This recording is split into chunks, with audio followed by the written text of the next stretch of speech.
স্বাগত ডিবিসি সংবাদে, সাথে আছি সুরভি আলম তরণী। আওয়ামী লীগের সব কার্যক্রম নিষিদ্ধ করে প্রজ্ঞাপন জারি করেছে অন্তর্বর্তী সরকার। এর ফলে জুলাই গণহত্যার বিচার না হওয়া পর্যন্ত আর কোনো রাজনৈতিক কর্মসূচি চালাতে পারবে না দলটি। আওয়ামী লীগকে এখন জুলাই আন্দোলন দমনে মানবতা বিরোধী অপরাধের অভিযোগে বিচারের মুখোমুখি করা হবে।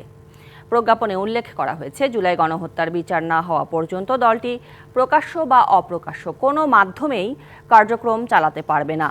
2009 সালের 6 জানুয়ারি ক্ষমতা গ্রহণের পর থেকে 5 আগস্ট ক্ষমতাচ্যুত হওয়া পর্যন্ত দলটি এবং তার অঙ্গ ও সহযোগী সংগঠনগুলো সাধারণ মানুষের ওপর হামলা, গুম, খুন, হত্যা, নির্যাতনের সঙ্গে জড়িত থাকায় তাদের নেতাদের বিরুদ্ধে ট্রাইব্যুনালে মামলা চলছে। এ অবস্থায় নিরাপত্তা হুমকি বিবেচনায় দলটির কার্যক্রম নিষিদ্ধ থাকবে। এর আগে সচিবালয়ে স্বরাষ্ট্র উপদেষ্টা ব্রিফিংয়ে প্রজ্ঞাপন জারির তথ্য জানান। তিনি আরও জানান, পুলিশের হাতে আর কোনো মারণাস্ত্র থাকবে না, থাকবে এপিবিএনের হাতে।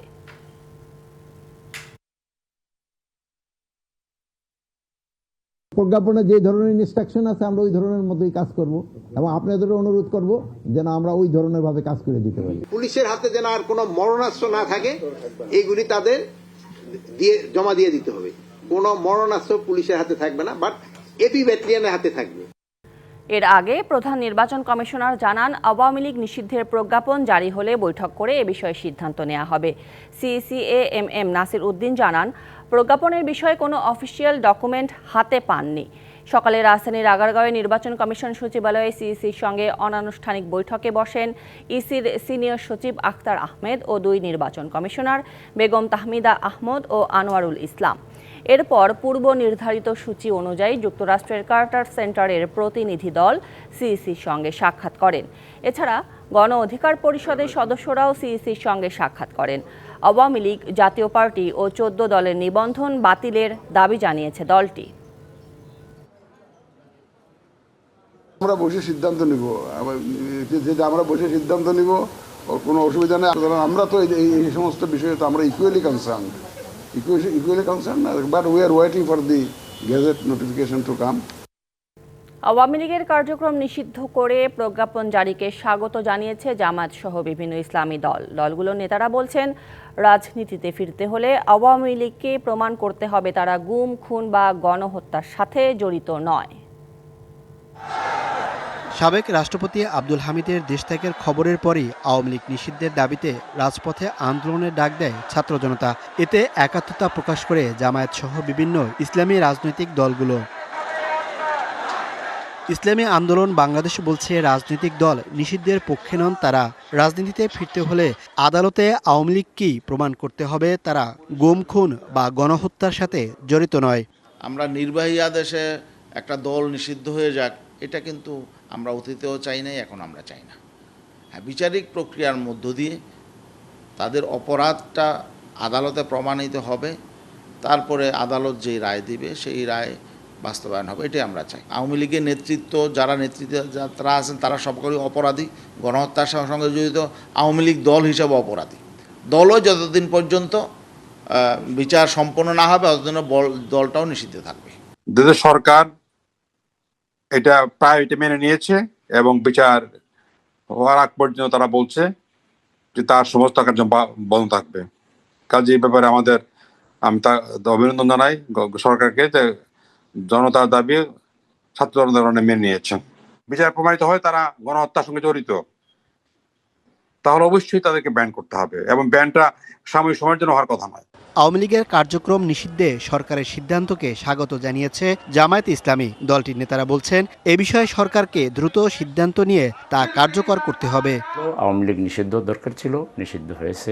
জামাত এটাকে স্বাগত জানায়। জামাত ইসলামী এই আওয়ামী লীগ নিষিদ্ধ হওয়ার এই জন্য দাবি পূরণ হওয়াতে জামাত ইসলামী খুশি। পরবর্তী পদক্ষেপগুলোকে নিতে হবে। শনিবার রাতে প্রধান উপদেষ্টার বাসভবন যমুনার সামনে অবস্থান কর্মসূচি চলাকালে সরকার আওয়ামী লীগের কার্যক্রম নিষিদ্ধ ঘোষণা দেয়। আজ তার প্রজ্ঞাপন জারি করা হয়। Mohaiminul Khan Apu, DBC news, Dhaka. এদিকে দেশবাসীর সমর্থনে আওয়ামী লীগের কার্যক্রম নিষিদ্ধ করা হয়েছে বলে দাবি করেছেন প্রধান উপদেষ্টার প্রেস সচিব মোহাম্মদ শফিকুল আলম। রাজধানীর সেগুনবাগিচায় ঢাকা রিপোর্টার্স ইউনিটি আয়োজিত প্রেস দ্য মিটে এমন কথা বলেন তিনি। আরও বলেন, দেশের কোথাও কোনো প্রতিবাদ না হওয়াই প্রমাণ করে সরকারের এই সিদ্ধান্তে গোটা দেশে স্বস্তি ফিরে এসেছে। এছাড়া তিনি জানান, বিগত দিনে বাংলাদেশের অপসাংবাদিকতা নিয়ে তদন্ত করতে জাতিসংঘকে চিঠি দেবে অন্তর্বর্তী সরকার। বিশেষজ্ঞ দল পাঠাতেও অনুরোধ করা হবে। ভারতে বাংলাদেশের 7টি চ্যানেল বন্ধ করা ন্যাক্কারজনক জানিয়ে তিনি বলেন, তারা সত্য প্রচারে ভয় পায়।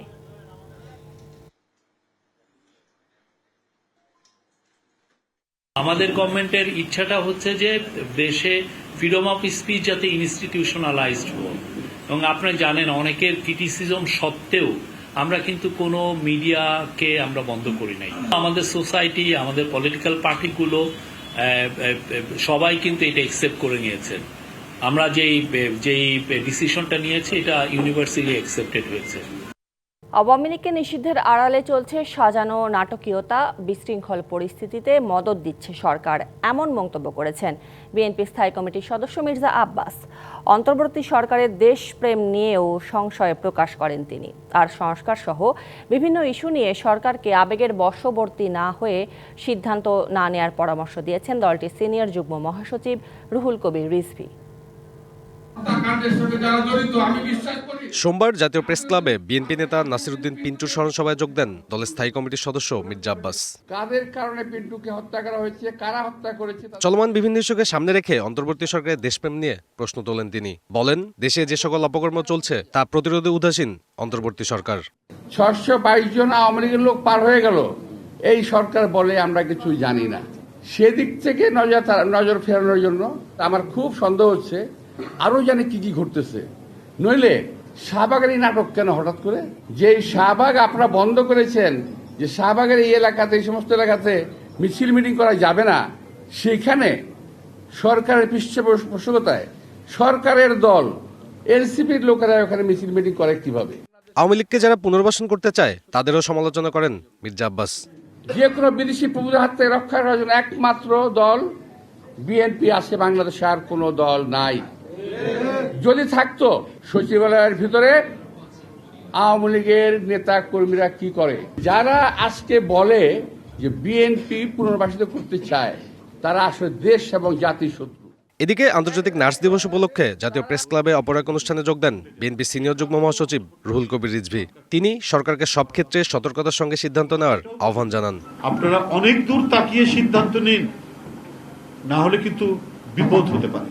এখন থেকে এমন কিছু আপনারা উদ্যোগ গ্রহণ করতেন যেটা একটা দৃষ্টান্ত হয়ে থাকতো। আপনারা সংস্কারের কথা বলছেন, আপনারা কিছু সংস্কার আপনার ক্ষমতায় থাকতেই দেখেন না কেন? রিজভী আরো বলেন, ক্ষমতা এলে প্রত্যেক নাগরিকের সেবা নিশ্চিতে স্বাস্থ্যখাতকে ঢেলে সাজাতে কাজ করবে বিএনপি। নার্সের আবাসন ব্যবস্থা। সাব্বির রোজ, ডিবিসি নিউজ, ঢাকা। সদিচ্ছা থাকলে বর্তমান অবস্থায় দেশের স্বাস্থ্য খাতের 25% উন্নতি করা সম্ভব মনে করেন অন্তর্বর্তী সরকারের প্রধান উপদেষ্টা ডক্টর মোহাম্মদ ইউনূস। বলেন, স্বাস্থ্য সেবার মান উন্নয়নে নিজেদের গাফিলতি ও ঘাটতি কমাতে হবে। প্রধান উপদেষ্টার কার্যালয়ে সিভিল সার্জনদের সম্মেলনে তিনি এসব কথা বলেন। আমি একদম নিশ্চিতভাবে বলতে পারি স্বাস্থ্যসেবা 25% ভালো গেছে। শুধু এইটুকু চিন্তা করে আমরা এর চেয়ে ভালো করবো, এর মধ্যে করবো। আর এর থেকে সুযোগ যদি একটু বেশি হয়, অন্যান্য জিনিস যেগুলো বলেছে আরও নিয়োগ করা হবে, আরও পদ সৃষ্টি করা হবে, এগুলো পরে হোক। কিন্তু যেভাবে আছে এইভাবেই যদি আমরা করতে চাই, তাতে শুধু মন ঠিক করা যে আমি করব, এই 25% কিন্তু অত্যন্ত মূল্যবান 25%। কারণ এখানেই মানুষ মারা যাচ্ছে এই 25%-এর ভেতরে, যেটুকু আমরা করছি না, যেটা আমরা করতে পারতাম। নানা ব্যাখ্যা দিয়ে সেটাকে ঢেকে রাখছি আমরা, কিন্তু ভেতরে আমি জানি যে আমি পারতাম। সম্প্রতি শাহবাগে জাতীয় সঙ্গীত অবমাননার প্রতিবাদে ঢাকা বিশ্ববিদ্যালয়ের রাজু ভাস্কর্যের সামনে সমবেত কণ্ঠে জাতীয় সঙ্গীত গাওয়া হচ্ছে। আমরা সরাসরি চলে যাচ্ছি সেখানে।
জাতীয় সঙ্গীত অবমাননার প্রতিবাদে ঢাকা বিশ্ববিদ্যালয়ের রাজু ভাস্কর্যের সামনে সমবেত কণ্ঠে জাতীয় সঙ্গীত গাওয়া হলো।